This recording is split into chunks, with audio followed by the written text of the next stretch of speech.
Varahi silks వారి grand festive celebrations పొందండి 10,000 రూపాయలు ఆపై కొనుగోలుపై బంగారు నాణెం ఉచితంగా.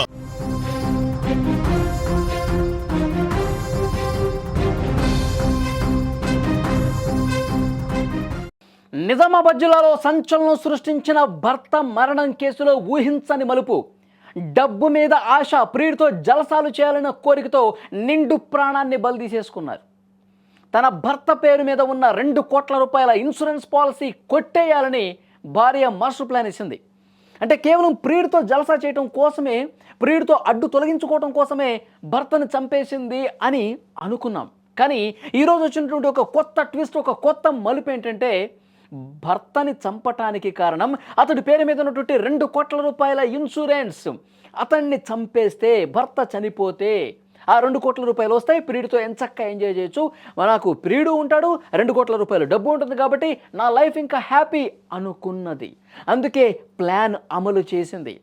అసలు పూర్తి కథలోకి వెళ్ళాలి. ఎందుకు ఆ భర్తని ఏ విధంగా ప్లాన్ చేసి ఎలా చంపిందన్నది కూడా ఒక్కసారి మనం మాట్లాడుకోవాల్సిన అవసరం ఉంది.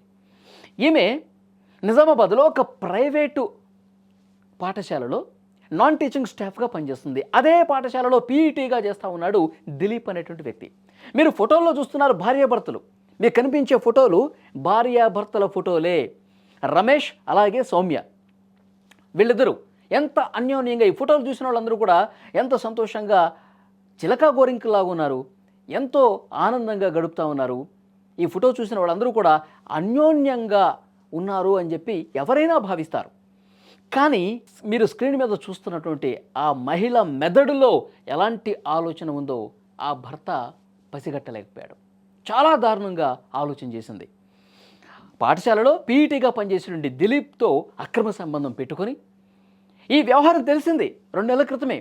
వద్దు, నువ్వు తప్పు చేస్తున్నావు, నీ పద్ధతి మార్చుకొని వారించాడు. గొడవలు జరుగుతూ ఉన్నాయి. కానీ ఇంతకు తెగిస్తుందని చెప్పి ఎవరూ కూడా ఊహించలా.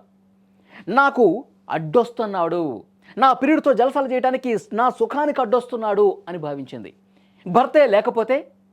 ఈ భర్తే లేకపోతే నన్ను క్వశ్చన్ చేసేవాడే లేకపోతే నా లైఫ్ హ్యాపీ, చచ్చిపోతే 2 కోట్ల రూపాయల డబ్బులు కూడా వస్తాయి అని ఆలోచన చేసింది. అనుకున్నది తడువుగా చంపేసింది. చంపేసిన తర్వాత నాటకాలు, డ్రామాలు స్టార్ట్ చేసేసింది. ఎంత దుర్మార్గం చూడండి. టవల్తో గొంతు పిసికి చంపేసి గుండెపోటుతో నా భర్త చనిపోయాడని చెప్పి డ్రామాలు ప్లే చేసింది. ఇరుగు పొరుగు వాళ్ళకి, బంధువులకి ఫోన్లు చేసి చెప్పింది, గుండెపోటుతో చనిపోయాడు నా భర్త అని చెప్పి ఇష్టారీతిన ఏడుస్తూ ఉంది. అంత్యక్రియలు కూడా చేసేశారు అదే నిజం అనుకుని. కానీ ఆ ఇరుగు పొరుగు వాళ్ళకి తెలుసు కదా, అప్పుడప్పుడు గొడవ పడుతూ ఉంటారు, ఏదో తేడా ఉందని చెప్పి ఇరుగు పొరుగు వాళ్ళందరూ కూడా అంత్యక్రియలు చేసే టైంలో కూడా అంతా వాళ్ళు చూస్తూనే ఉన్నారు. కానీ ఎప్పుడు ఆ సమయంలో క్వశ్చన్ చేయాల. తర్వాత ఇజ్రాయెల్లో ఉంటాడండి. ఎవరు? ఈ రమేష్ తమ్ముడు ఇజ్రాయెల్లో అక్కడేదో ఉద్యోగ నిమిత్తం ఉన్నాడు.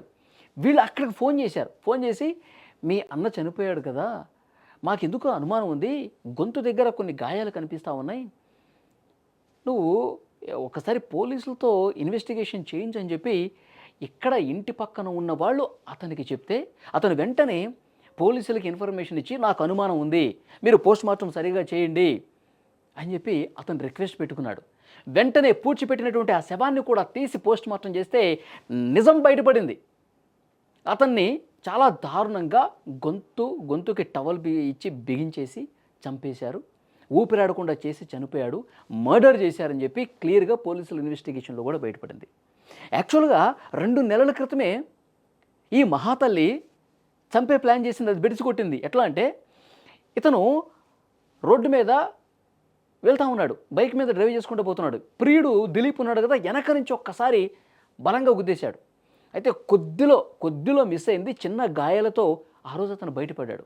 అప్పుడు అర్థం కాల, నా భార్య ప్లాన్ చెప్పించి కారుతో గుద్దించింది అని చెప్పి అతడికి అర్థం కాల. ఏదో ప్రమాదవశాత్తు జరిగిందని చెప్పి భ్రమపడ్డాడు, అదే నిజం అనుకున్నాడు.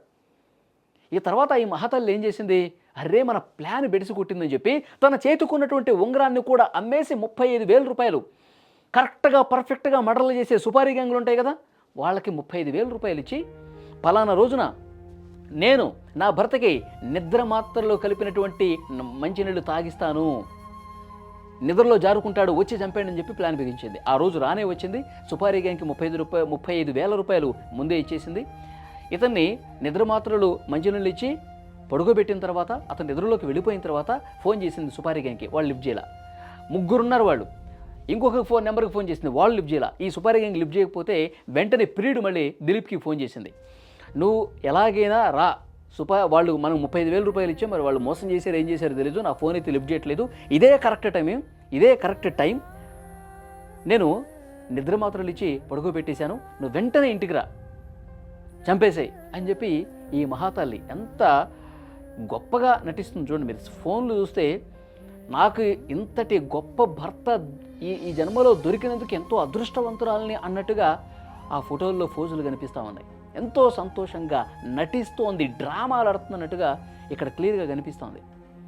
సరే, అప్పుడు ప్రియుడు వచ్చేసాడు. ప్రియుడు వచ్చిన తర్వాత ప్రియుడితో పాటు ఆ ప్రియుడు ఎవరైతే దిలీప్ ఉన్నాడో అతని తమ్ముడు అభిషేక్, ఇద్దరు కలిసి ఇంటికి వచ్చిన తర్వాత అతను పడుకున్నటువంటి భర్త రమేష్ని, మీరు స్క్రీన్ మీద చూస్తున్నారు ఆ రమేష్ని ఒక టవల్ తీసుకొని గొంతుకి బిగించి గట్టిగా నొక్కి ఈ మహాతల్లి మళ్ళీ ఎక్కడ బతుకుతాడో అని చెప్పి ఒక దిండి తీసుకొచ్చి అతని ముఖం మీద అదుముతోంది.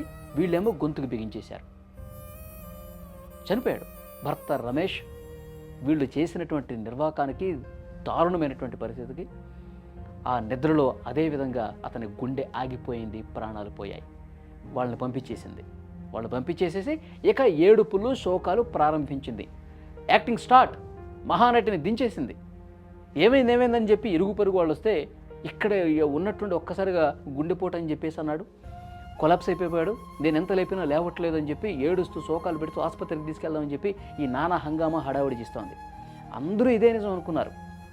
కానీ మెడ మీద ఉన్నటువంటి గాయాలు ఇరుగు పొరుగు వాళ్ళకి అనుమానం కలిగి విదేశాల్లో ఉన్నటువంటి రమేష్ తమ్ముడికి చెప్పబట్టి, ఆ అనుమానం వ్యక్తం చేయబట్టి ఈరోజు నిజం బయటపడింది. లేదంటే ముందే పూర్తి చేశారు కదా, అంత్యక్రియలు జరిగిపోయినాయి కదా, నిజం అదేవిధంగా సమాధి అయిపోయి ఉండేది. కాబట్టి ఈ స్టోరీ మొత్తంలో నిజంగా భార్యలు ఎంత దుర్మార్గంగా తయారైపోతున్నారన్నది, వాళ్ళ మనసులు ఏ విధంగా కలుషితం అయిపోతున్నాయి అన్నది అర్థమవుతుంది. కంటికి రెప్పలా కాపాడుకుంటున్నటువంటి భర్తని ఇన్సూరెన్స్ డబ్బుల కోసం, 2 కోట్ల రూపాయల కోసం, ప్రియుడితో జలసాల కోసం, సుఖాల కోసం ఇంత దుర్మార్గంగా తయారవుతున్నారా భార్యలు? నిజంగా ఇలాంటి ఒక criminal mind set, money mind set ఉన్నటువంటి, నేర ప్రవృత్తి కలిగినటువంటి, సుఖాలకు నేను ఈ మాట అంటానికి సిగ్గుపడట్లేదండి. ఇలాంటి దరిద్రపు మహిళలు ఇంకా కొంతమంది సమాజంలో ఉన్నందుకు నిజంగా చాలా బాధ కలుగుతోంది.